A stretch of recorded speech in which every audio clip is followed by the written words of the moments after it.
Alice घर पर लोगों का भविष्य बताने का ढोंग करती है ताकि घर का खर्च चल सके।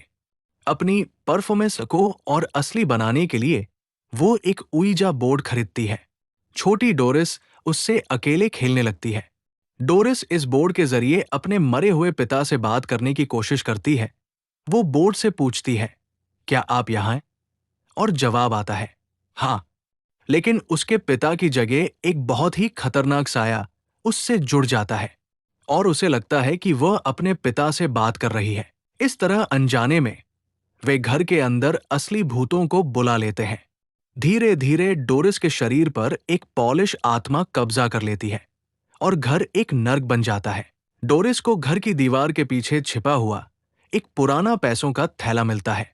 उसे लगता है उसके पिता मदद कर रहे हैं, लेकिन असल में वह मार्कस नाम की एक दुष्ट आत्मा थी जो उसे लालच दे रही थी ताकि डोरिस उसे अपने अंदर आने की अनुमति दे दे। एक दिन डोरिस घर में अकेली उइजा बोर्ड के साथ खेल रही होती है।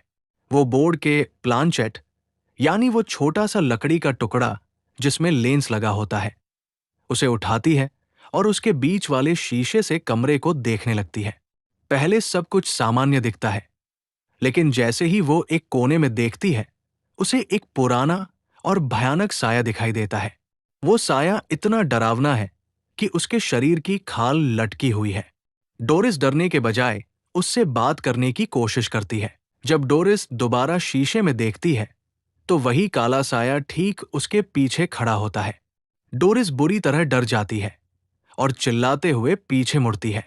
जैसे ही वो मुड़ती है, भूत अपना बड़ा सा मुंह खोलता है और डोरिस का चेहरा पकड़ लेता है। वो भूत एक काले धुएं या साए के रूप में डोरिस के मुंह के अंदर घुसने लगता है। डोरिस का मुंह खुला का खुला रह जाता है। उसकी आंखें पूरी तरह सफेद हो जाती है और उसका शरीर अकड़ जाता है।